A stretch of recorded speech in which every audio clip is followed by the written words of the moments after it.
Hello everyone, welcome back to our channel. Friends, आज हम बात करेंगे एक्सपोनेंट चैप्टर का next topic, that is laws of exponents.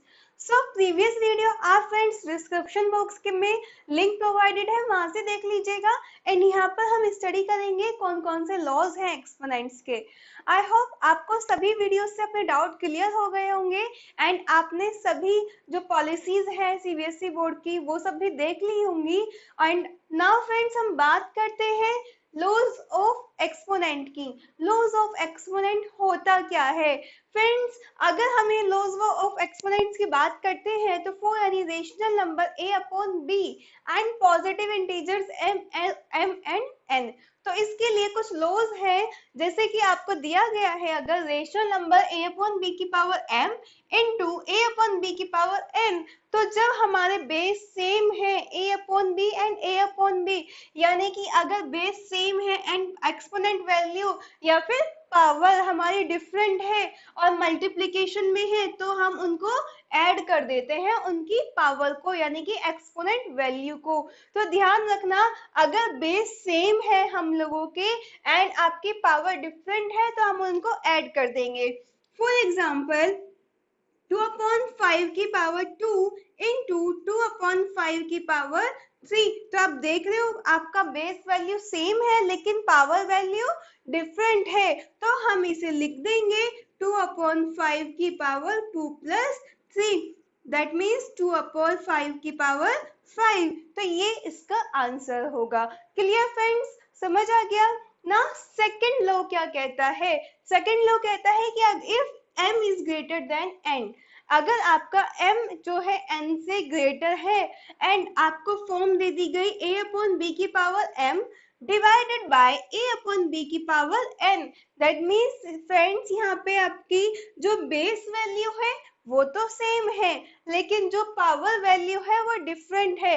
और अगर आपको डिवाइड करना हो, मीन्स डिवाइड के केस में, ये केस था आपका मल्टीप्लाई का, अगर आपका डिवाइड का केस आए उसमें भी कंडीशन ध्यान रखना, m की वैल्यू ग्रेटर हो n से, देन a अपॉन b की पावर क्या हो जाएगा, m माइनस n हो जाएगा।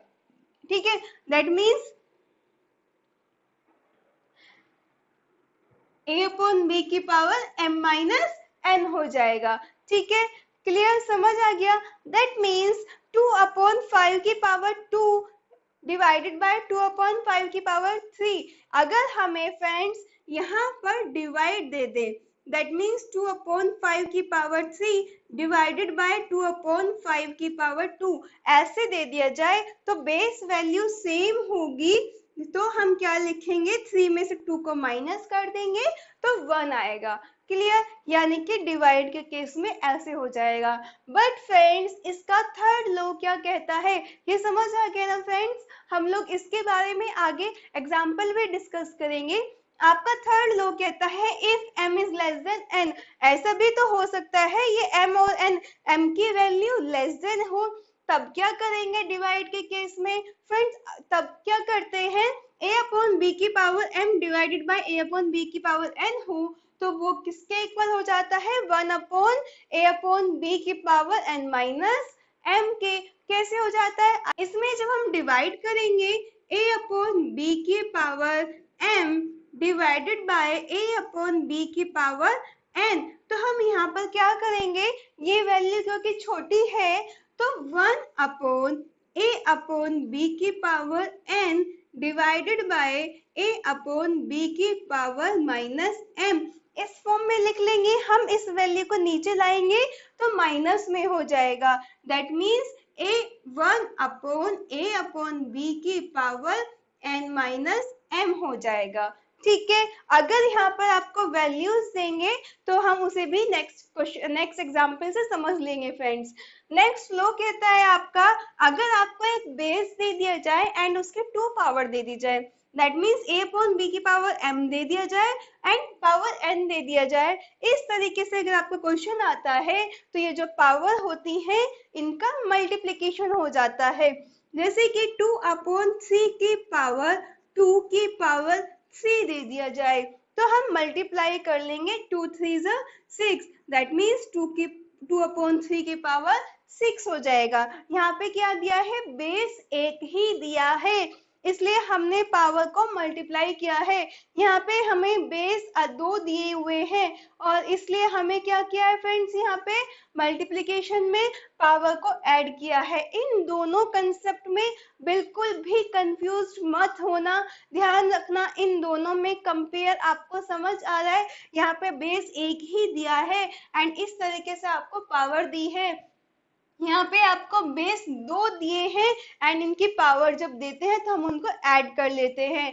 नेक्स्ट आपका फ्रेंड्स होता है रूल 5, जो रूल है a अपॉन बी की पावर माइनस n किसके इक्वल होगा, अगर आपको दे दिया जाए तो वो होगा b अपॉन a की पावर n के। मैंने स्टार्टिंग में ही फर्स्ट आपको समझाया था स्टार्टिंग में इसमें, तो हम ध्यान रखना इसको हम कैसे करते हैं। इससे पहले प्रीवियस लेक्चर में रेसिप्रोकल ऑफ एक्सपोनेंट्स में हम लोगों ने ये स्टडी किया है, ठीक है, तो आप इसको याद रख लीजिएगा।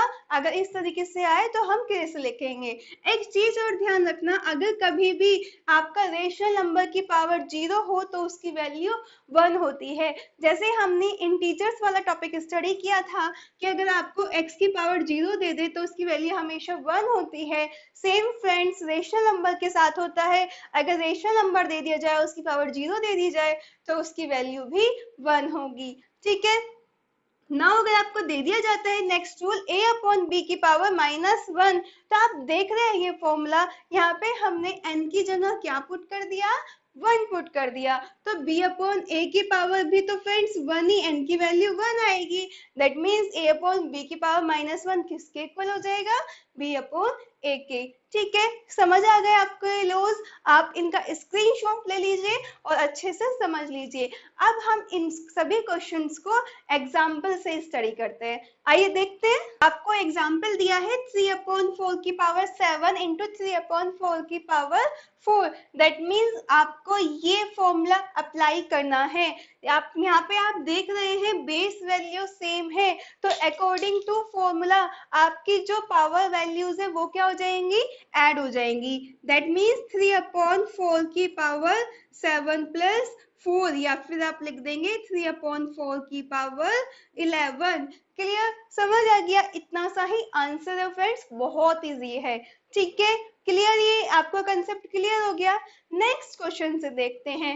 Next question a upon b की value they the and again आपकी पावर आपको दी गई है, तो बेस सेम है। दैट मीन्स -2 अपॉन 5 की पावर 11 प्लस 3, तो -2 अपॉन 5 की पावर क्या हो जाएगी, 14 हो जाएगी, ठीक है। समझ आ गया ना, यहाँ पर हमारा बेस सेम रहेगा, सिर्फ एक्सपोनेंट वैल्यू को हम ऐड कर देते हैं। क्लियर, इसमें एक तरीके से क्वेश्चन और आता है, ध्यान से देखना, वीडियो को एंड तक देखना, सभी कंसेप्ट्स क्लियर होंगे आपके। अगर आपको यहाँ पर साइन दे दिया जाए -3 का, दैट मीन्स -2 अपॉन 5 की पावर 11 एंड -2 अपॉन 5 की पावर -3, तो फ्रेंड्स क्या करेंगे, तब आपका ये वैल्यू कैसे सोल्व होगा। आपको मालूम है -2 अपॉन 5 की पावर 11 होगी, हम पावर को क्योंकि ऐड करेंगे तो ब्रैकेट में -3 लिखेंगे। अब जब ब्रैकेट ओपन करेंगे तो प्लस माइनस क्या हो जाएगा, माइनस हो जाएगा, ठीक है। दैट मीन्स -2 अपॉन 4 की पावर 11 -3 हो जाएगा एंड 11 में से 3 माइनस करेंगे तो क्या रह जाएगा, -2 अपॉन 5 की पावर 8 रह जाएगा, ठीक है। इस तरीके से भी क्वेश्चन आ सकते हैं, तो बिल्कुल कंफ्यूज नहीं होना है। ये कंसेप्ट समझ आ गया ना फ्रेंड्स आपको। आइए नेक्स्ट एग्जांपल से देख लेते हैं। सेकंड लॉ से पढ़ते हैं, if m is greater than n and a upon b की power m divided by a upon b की power n then a upon b की पावर m minus n। तो एग्जाम्पल से देख लेते हैं। यहाँ पे एग्जाम्पल हमें दिया है, बेस दे दिया a upon b की वैल्यू 2 upon 5 एंड m की वैल्यू 4 एंड n की वैल्यू 2, दैट मीन्स डिवाइड करना है। तो सेम हमारी कंडीशन फुलफिल हो रही है, क्या m ग्रेटर है n से, 4 ग्रेटर है 2 से, यस ग्रेटर है, दैट मीन्स 2 अपॉन 5 की पावर 4 माइनस 2, तो क्या हो जाएगा 2 अपॉन 5 की पावर 2। क्लियर, समझ आ गया आपको। अगर आपको इस तरीके से क्वेश्चन दे दिया जाए कि बेस तो सेम है एंड पावर भी ग्रेटर है, m की वैल्यू 5 ग्रेटर है ना -2 से, अगर आपको इस तरीके से दे दिया जाए तो भी a अपॉन b क्या है 2/3 है एंड m की वैल्यू क्या है फ्रेंड्स 5 है, माइनस यहाँ पे क्या आएगा ब्रैकेट में -2 आ जाएगा, माइनस माइनस क्या हो जाएगा प्लस हो जाएगा, ठीक है, दैट मीन्स 2/3 की पावर 5 + 2 या फिर 2/3 की पावर 7। क्लियर, समझ आ गया इतना आपको। नेक्स्ट क्वेश्चन से देख लेते हैं स्टूडेंट्स। थर्ड लॉ क्या कहता है? थर्ड लॉ कहता है if m is less than n and आपको बेस सेम दे दिए, that means a upon b की power m divided by a upon b की power n, means two rational numbers हैं उनको डिवाइड करना है जिनकी पावर m और n है, लेकिन कंडीशन है कि m लेस देन है n से, तो उसे कैसे लिखते हैं 1 अपॉन a अपॉन b की पावर n माइनस 1। ठीक है, अब हम एग्जाम्पल से देख लेते हैं 2/5 की पावर 2 डिवाइडेड बाय 2/5 की पावर 5। तो आप देख रहे हैं यहाँ पे बेस वैल्यू आपकी सेम है लेकिन एक्सपोनेंट वैल्यू क्या है डिफरेंट है, यहाँ पे m है यहाँ पे n है, यानी कि m की वैल्यू लेस देन है 5 से, तो आपको ये समझ आ गया कि 2 लेस देन है आपका 5 से। अब इसको कैसे सॉल्व करेंगे? इसको सॉल्व करने के लिए तरीका होता है कि 2/5 की पावर 2 डिवाइडेड बाय 2/5 की पावर 5, ऐसे लिखते हैं ना फ्रेंड्स हम। अब आप देखते हो कि ये पावर छोटी है ये पावर बड़ी है, तो ये वैल्यू किस में आ जाएगी अपोन में, दैट मीन्स 1/2/5 की पावर 5 माइनस 2, तो यही फॉर्म आ गई है ना फ्रेंड्स आपकी 1/a/b की पावर n माइनस m, तो यही तो फॉर्म लिखी है, दैट मीन्स 1/2/5 की पावर 3 हो जाएगी। ठीक है, ये क्या होगा इसका आंसर हो जाएगा। क्लियर, लेकिन अगर आपको यहाँ पे सिंबल -2 दे दिया जाए, ठीक है, ये भी तो छोटी है यानी कि -2 भी तो आपका लेस देन है ना n से, -2 आपका 5 से लेस देन है ना, तो हम क्या करेंगे अगेन 2/3 की पावर -2 डिवाइडेड बाय 2/3 की पावर 5, दैट मीन्स 1/2/5 की पावर 5 माइनस -2, ऐसे लिख लेंगे ना हम फ्रेंड्स यहाँ पे। अब इसको जब आप सॉल्व करेंगे तो 1/2/5, तो माइनस माइनस क्या हो जाएगा प्लस हो जाएगा, दैट मीन्स 5 + 2 हो जाएगा, सो 1/2/5 की पावर 7 हो जाएगा। क्लियर, समझ आ गया इतना आपको, ये क्या होगा इसका आंसर हो जाएगा। समझ आ गया, नेक्स्ट लॉ से समझ लेते हैं। नेक्स्ट रूल क्या कहता है आपका? नेक्स्ट रूल कहता है कि a/b, दैट मीन्स एक बेस दिया है आपको रेशियो नंबर a/b एंड इसकी 2 पावर्स दी हुई है, अगर इस फॉर्म में होता है तो हमारा क्या, हम इसे करते हैं a/b की पावर m into n, यानी कि पावर का मल्टीप्लीकेशन कर देते हैं। तो ध्यान रखना, कंफ्यूज मत होना, फर्स्ट एंड सेकंड लॉ में आपका जो एग्जांपल होगा वो इस तरीके से होगा कि आपको इस तरीके से क्वेश्चन दे दिया जाएगा एंड ये आपकी पावर्स होंगी, तो कैसे सॉल्व करेंगे 3/4 की पावर 2 into 4, दैट मीन्स 3/4 की पावर क्या हो जाएगी फ्रेंड्स 8 हो जाएगी। क्लियर, समझ आ गया ये आपको। सेम अगर आपको इस तरीके से दे दिया जाए तो हम क्या लिखेंगे 4/5 की पावर 2 into -3, ठीक है, 2 3 से क्या होगा 6 होगा, साइन किसका आ जाएगा माइनस का, दैट मीन्स 4/5 की पावर -6। क्लियर है ना ये फ्रेंड्स, आपको ये कंसेप्ट क्लियर हो रहे हैं। नेक्स्ट लॉ देखते हैं हम अब इसका। नेक्स्ट लॉ से देखते हैं, नेक्स्ट लॉ आपको दिया हुआ है a/b की पावर -n, देन ये किसके इक्वल होगा b/a की पावर n।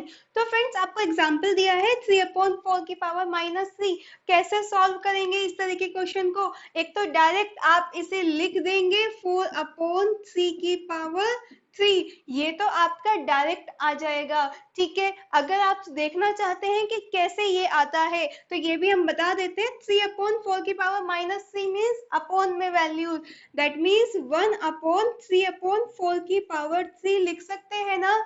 जब डिनोमिनेटर में वैल्यूज होती है एंड वो न्यूमिनेटर में हो जाती है तो उसका साइन कैसा हो जाता है, माइनस का हो जाता है। एंड हम इसको किस में लिखेंगे, डिनोमिनेटर में, तो वैल्यू क्या हो जाएगी, पॉजिटिव हो जाएगी। ठीक है, तो हम फ्रेंड्स इसे कैसे लिखेंगे, 1/1, क्योंकि इसके अपॉन में कुछ नहीं होता, वहां 1 होता है। एंड इसे कैसे लिखेंगे, 3/3 एंड 4/3। तो इस तरीके से हम लिख लेंगे। हमने ये रूल सीखा है कि नीचे डिनोमिनेटर इनकी वैल्यू आपस में इस तरीके से मल्टीप्लाई हो जाती है, दैट मीन्स 4/3/3, या फिर हम कह सकते हैं 4/3। क्लियर, समझ आ गया, आ गया ना यही आंसर। ये आपको समझ आ गया कि किस तरीके से हमने इसको सॉल्व किया है। क्लियर, सेम फ्रेंड्स इसके साथ में होगा -2 की पावर -5 दिया है, जिसके अपोन में कुछ नहीं होता, वहां पे क्या होता है, 1 होता है। दैट मीन्स ये क्या हो जाएगा, 1/-2 की पावर 5, या फिर -1/2 की पावर 5, क्योंकि माइनस से कोई फर्क नहीं पड़ता तो हम माइनस यहाँ पे लिख लेंगे। ठीक है, हमेशा माइनस किस में आता है, न्यूमरेटर में होता है। मैंने रेशनल नंबर वाले चैप्टर में आपको बहुत अच्छे से एक्सप्लेन किया है फ्रेंड्स, उस वीडियो को अच्छे से देख लीजिएगा। -1/2 की पावर 5। क्लियर, सेम इसी तरीके से ये क्वेश्चन भी सॉल्व हुआ है। ये समझ आ गया ना आपको। नेक्स्ट लो से देख लेते हैं हम। नेक्स्ट लो क्या कहता है, नेक्स्ट लो की वैल्यू हमको मालूम है, a/b/0 हो तो उसकी वैल्यू 1 होती है। हमने इंटीजर वाले चैप्टर में भी स्टडी किया था कि x⁻0 हो तो वैल्यू हमेशा 1 होता है। मींस किसी की भी वैल्यू अगर 0 है तो वैल्यू हमेशा 1 होगी, चाहे वो आपका इंटीजर हो चाहे वो आपका रेशनल नंबर हो। तो यहाँ पर आपको रेशनल नंबर की पावर 0 दे दिया तो इसका मतलब इसकी वैल्यू 1 होगी। दैट मीन्स 8 की पावर 0 अगर आपको दे दिया तो उसकी वैल्यू आप 1 लिख देंगे।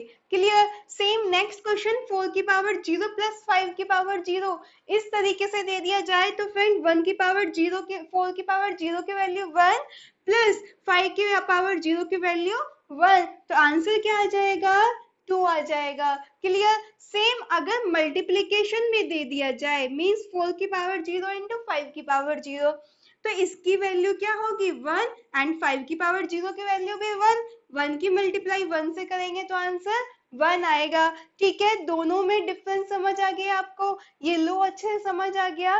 फ्रेंड्स वीडियो को एंड तक देखते रहिए, हम नेक्स्ट वीडियो में एक्सरसाइज भी सॉल्व करेंगे पूरी। Next question next low and last low, a/b/1 किसके इक्वल होता है, b/a, यही आपका लो है। इसको हम या तो आपको ये क्वेश्चन दे दिया जाए 5/7 तो आप डायरेक्ट आंसर लिख दीजिएगा 7/5।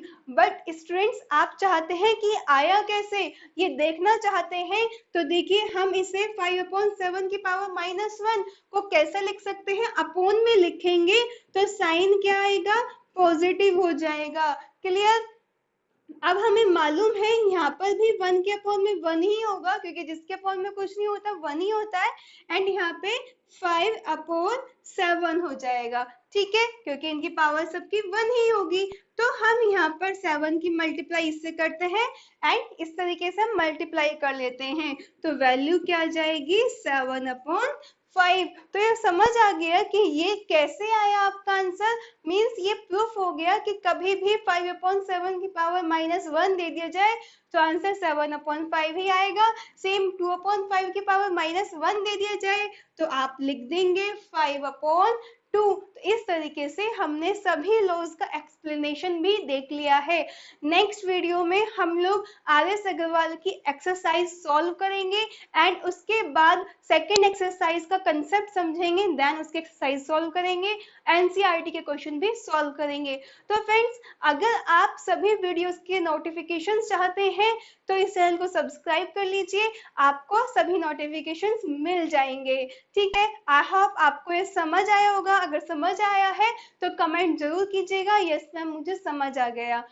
थैंक्स फ्रेंड इस वीडियो को देखने के लिए, थैंक यू।